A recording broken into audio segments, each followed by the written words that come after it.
Hello, everyone. Welcome to Cave of the Cross Apologetics. I'm Patrick. And I'm Tony. And we've completed the first round of boxing match between our four views of Christian ethics. And so this book is a little bit different than the ones we've been doing. Hopefully you've noticed that so far, where each side is putting up their own perspective of what the best outlook for Christian ethical framework is.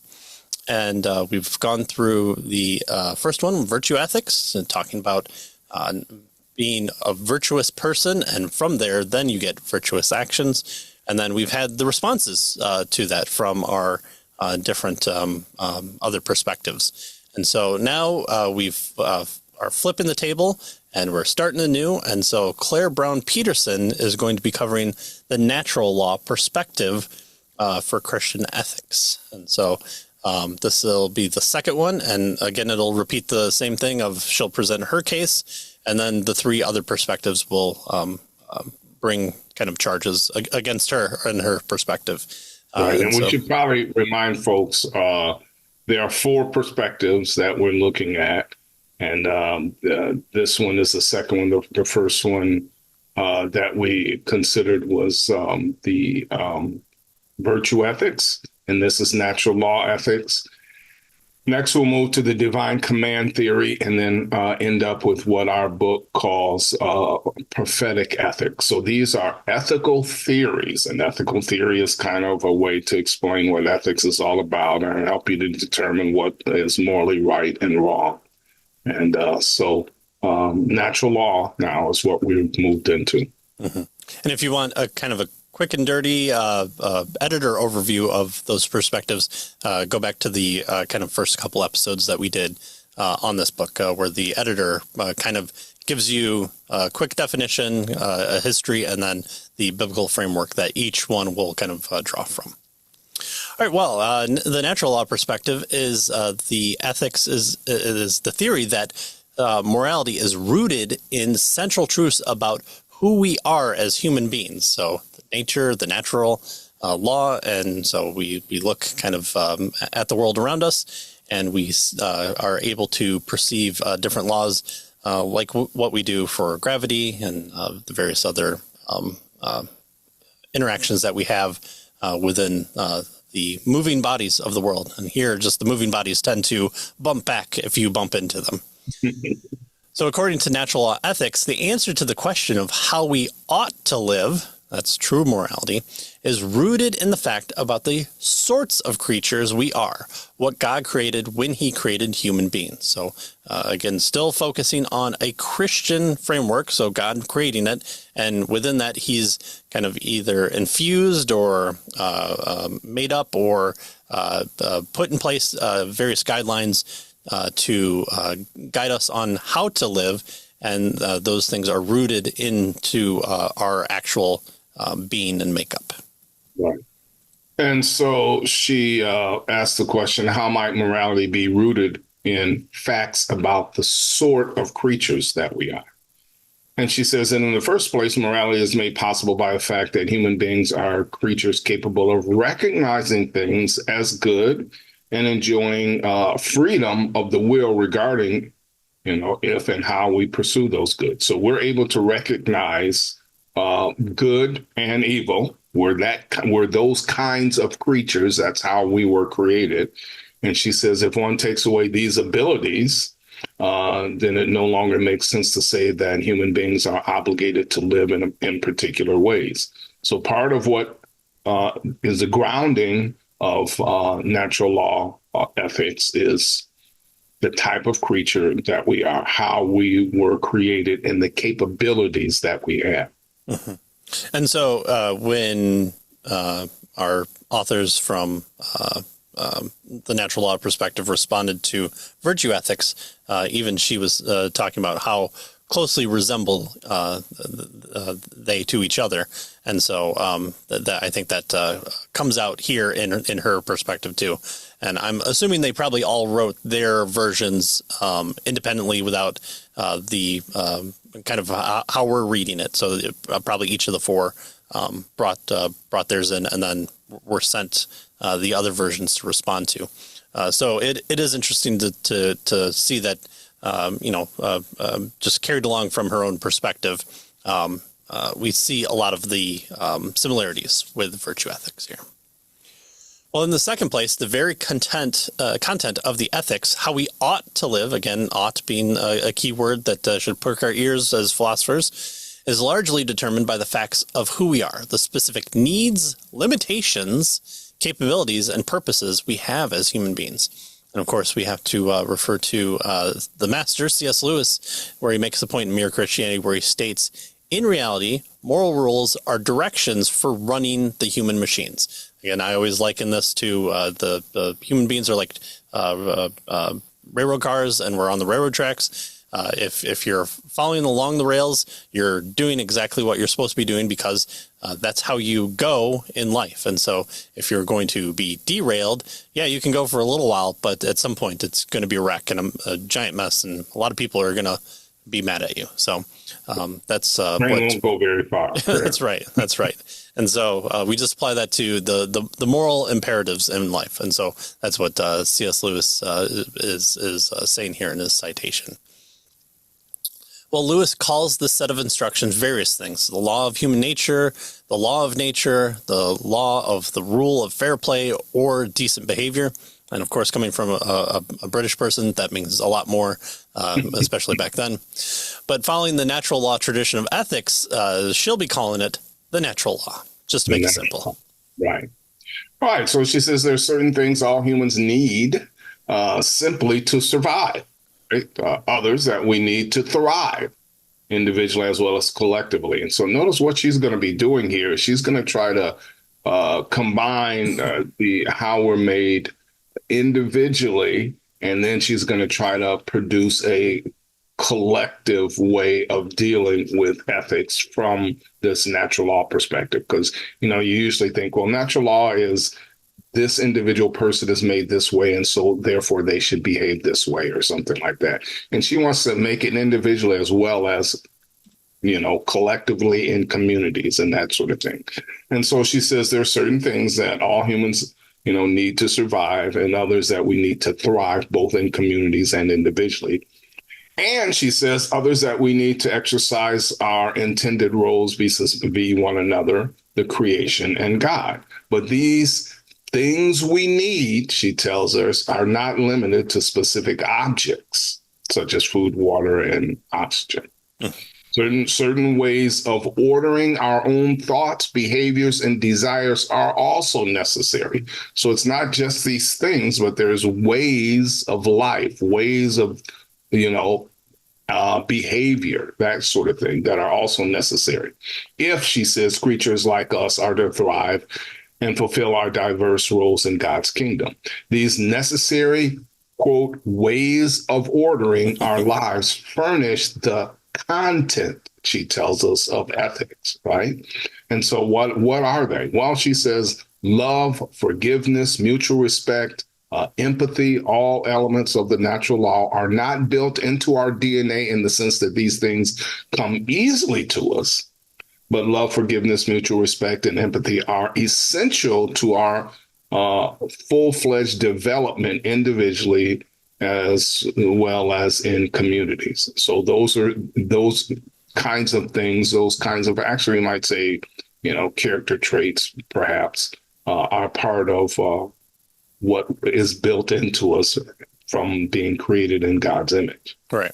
Right. And I think this is a very good point that she has to kind of slow down and make the point, because like as all analogies break down, my train analogy breaks down too, because how does a train get derailed other than it becomes, deviant in its behavior?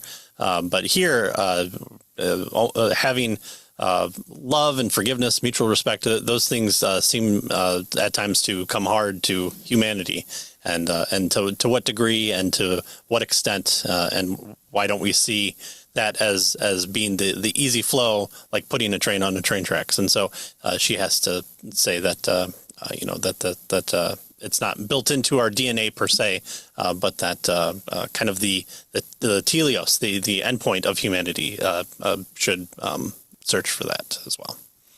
And one of the things when studying criminal justice too is, you study what's called deviant behavior, and whether that's in youth, and so you have deviant children, but that just springs from, it deviates from the norm, and so when you're studying kind of how laws are written, you are looking at are they deviant behavior, and the people should know better, and you're just looking for a kind of a citation to punish people according to the don't steal and don't kill each other and don't burn down each other's property, or is a law crafted in order to get people on the right track, and then what happens if all people don't read the law and don't know that they're being deviant? So all those things come into play, and so talking about kind of the natural order brings into question those types of responses, which I think she's going to try and head off here. Well, according to the natural law conception of ethics, God created human nature with a particular, what she calls, theme in mind, and for not just for us, but for the universe as a whole. This point about theme and variation applies not only at the level of how individuals are to lead their individual lives, but also at the level of how societies ought to function. So individuals, and then collectively, how different societies organize themselves. And then, then you get into the postmodern, like, well, this society is slightly different from theirs, so who's to call one or the other? But then the natural law perspective is probably going to point out, well, but if you look at the whole scope of all these different societies, we can probably recognize that they have a lot of similarities as well. And so where do we get that similarities if all these different societies, which are made up of individuals, are all, their own separate entities that don't have much more than just biological commonalities involved with each other? Well, more than one way of organizing society can be honoring of the human nature. So there's more than one way to skin the cat in this game. Still, not just any way of organizing society is compatible with natural law. So again, it doesn't mean that all societies are going to look the same. They could have different attitudes, means. Just from an environmental perspective, or the way that societies are laid out with cities and rural areas could mean that different goods, good as in ethical goods, might arise from that type of organization or that type of impact, especially environmental. So just because you have differences within society doesn't mean that, well, then just anything goes. What she's saying is that there's not just any way of organizing society is compatible with natural law. A society's total structure must honor basic facts of human nature. So if you're building into those societies, even though they're different societies, within the scope of understanding of trying to get to the basic facts of human nature, then no matter what the differences in those societies, all those people in that group are going to be going towards a common good, which she's rooting in the human characteristic. Yeah, part of it is obviously there are certain, what she's suggesting here is there are certain ways to live in society that if you don't, then you don't have a good functioning society, and eventually, it could fall apart, right? Mm-hmm. And I think it's really interesting how she's weaving in not only the individual, behavior, like I mentioned earlier, but also collectively and from a society level. This next section, it's called Human Nature and Human Purposes. And she says that she's been emphasizing that an important commitment of natural law ethics is that the very content of ethics, how God created us to live, is intricately connected to the sort of creatures that we are. So that's the basic claim, right? How we're made determines what is ethical. That's really what she's saying. The content of ethics is based on who we are, how we've been created. And so she says that natural law theorists often make this point by saying that ethics is grounded in something that they call human nature. Now, as believers, when we think of human nature, we go directly to the sin nature, right? And so she wants to avoid that, right? She says the phrase human nature is today used in many different ways, and it is important to get clear on what natural law theorists mean by human nature. When they say that ethics is rightly grounded in human nature, so what do they mean? She says the short answer is that by human nature, natural law ethicists and theorists roughly mean the perfect definition of a human being. So it's not, the sin nature that we generally, default to when we're talking about nature. She's talking about the perfect definition of a human being as what human nature is all about. Yeah. Yeah, this week I've actually been talking a lot to different people, from the young to my age, about the need for proper understanding of what physicality is, and so we tend to think of the sin nature, or that somehow thinking only the spiritual things are the things that are of the highest benefit. But like what we read in the virtue ethics one, for understanding both the teleos, it's not just the teleos, but also the origin, the origin of man was made physical, and physicality is important. You're not just a spirit that has this puppet suit on.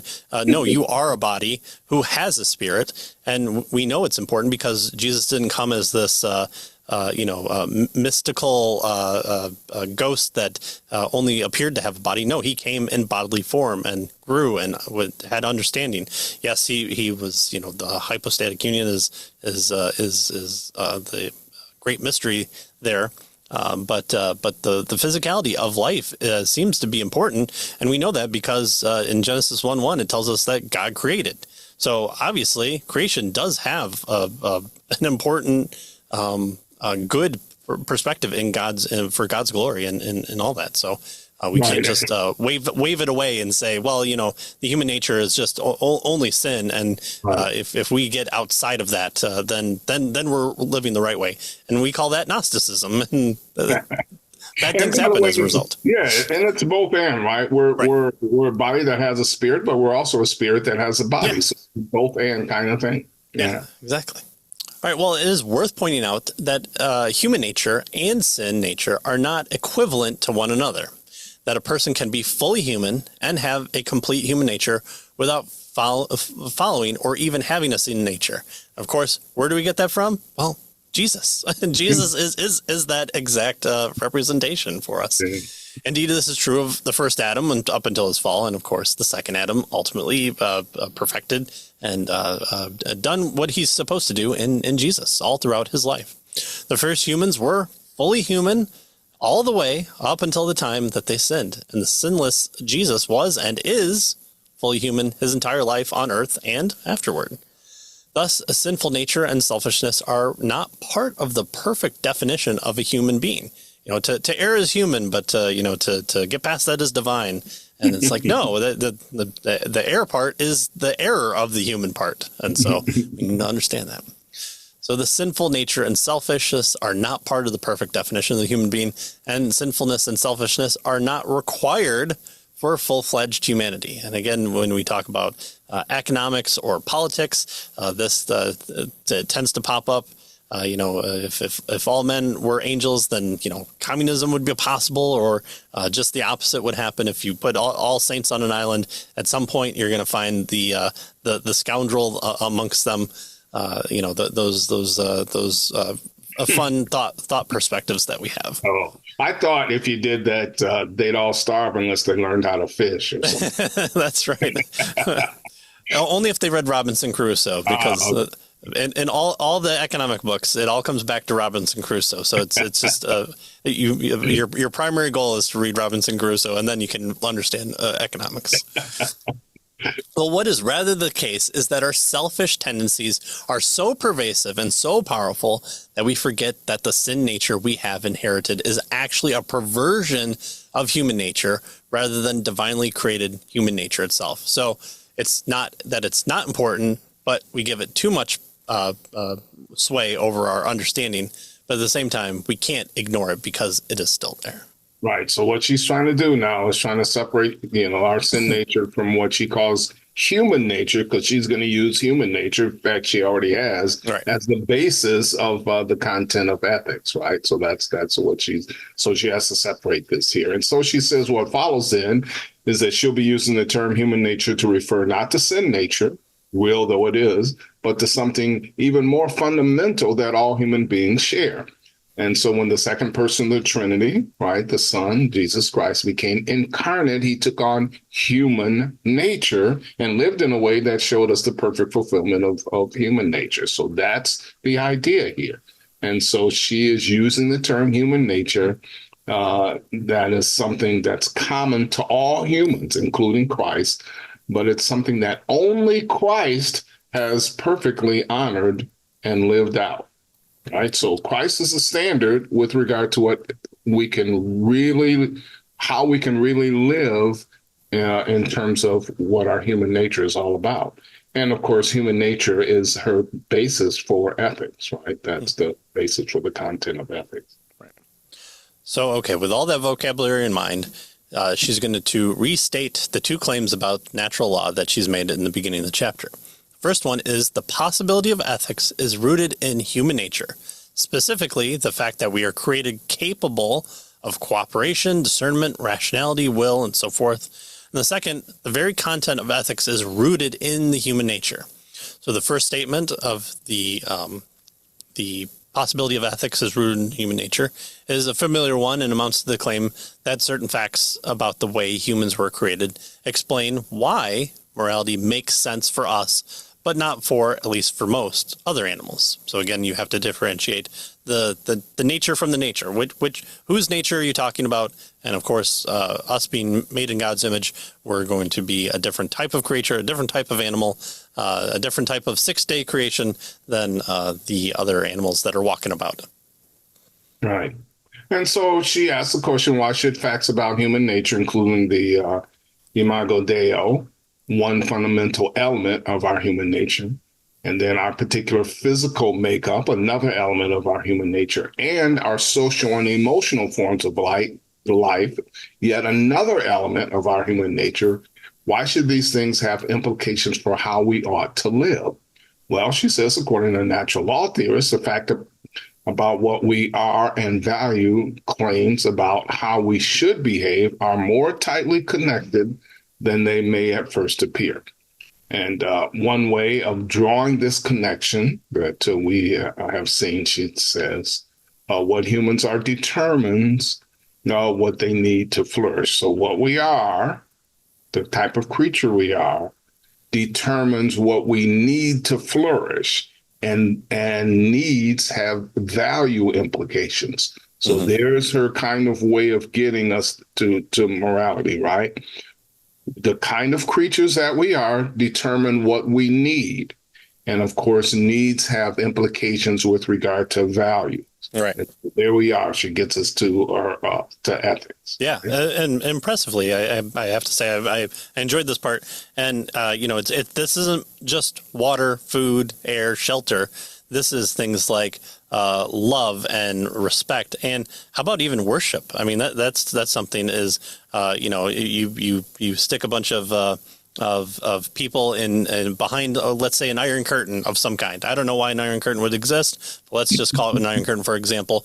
And all of a sudden, you have perfect atheism, and no one worships anything, except people do seem to be worshiping things, and it just instead of a god or God, it seems to be the state or man or different aspects of this amalgamation of a working worker who we should all love and respect.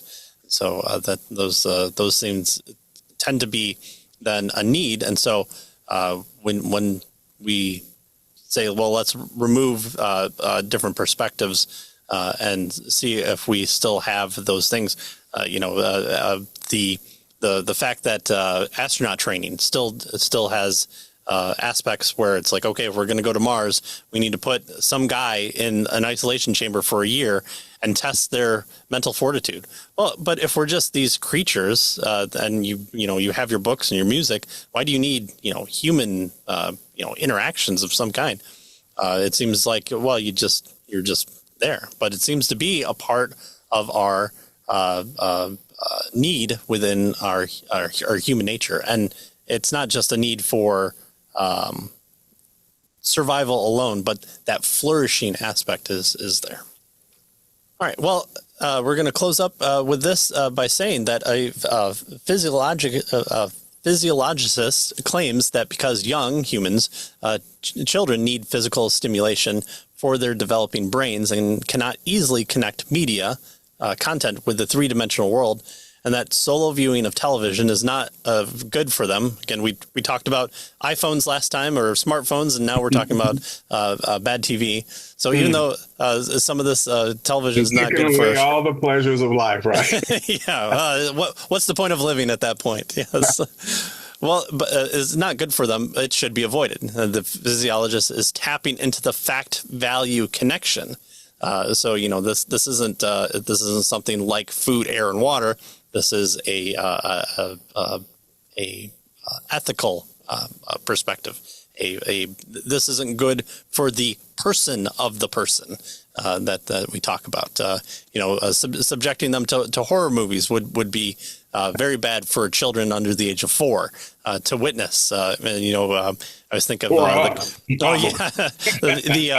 the very underrated movie Soldier with Kurt Russell, where he's bred as a child to kind of like witness the horrors of humanity so that they can break him down and train him up, and they take out the weak soldiers among them, so they become this like super soldier until the future comes about and they get good things happen as a result. Super soldier, yeah, right? Exactly. Yeah, it's a good movie. I really like it. So the only thing I remember in that movie is that he could run forever. Yes, never get tired, or at least show it. Yeah. So that type of well-being that we talk about is not just eat fruits and vegetables. This is mental well-being. There's spiritual well-being. There's what your kids read. It's not all just comic books that you can give them. Those funny pages. You gotta challenge them with educational standards. All those things come about. Well, another way that who we are informs how we should live focuses less on what is good for us and more of what is fitting of us. So according to natural law theory, we don't cease to be human if we violate the natural law, but certain ways of living are befitting of a creature made in the image of God, and other ways of living are not.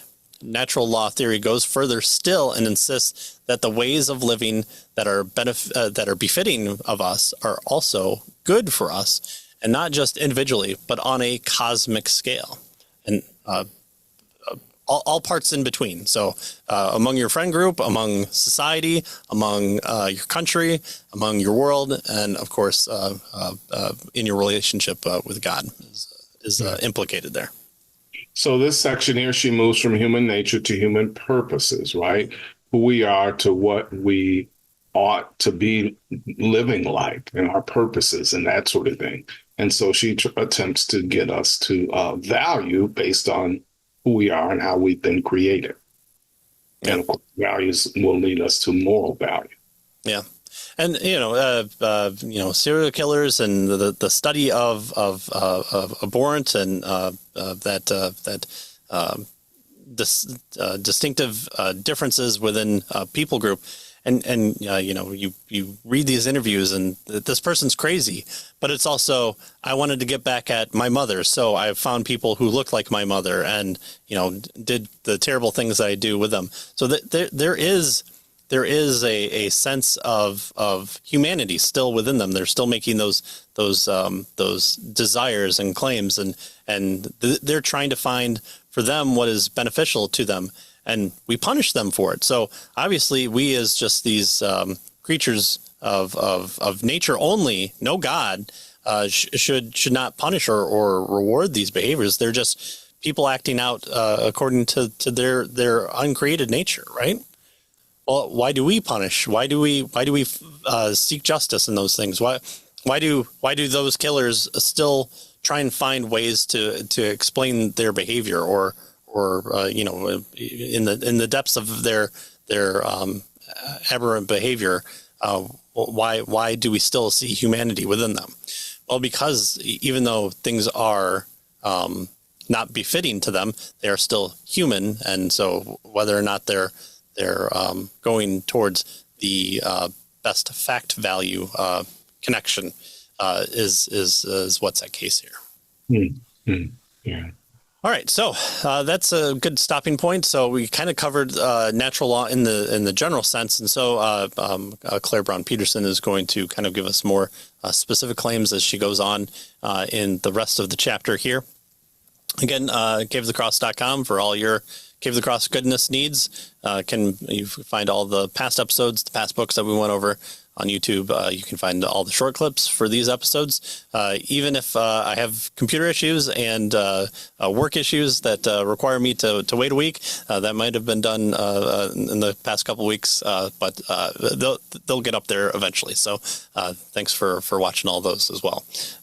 As always, thank you for joining us, and we'll see you next time. See you next time.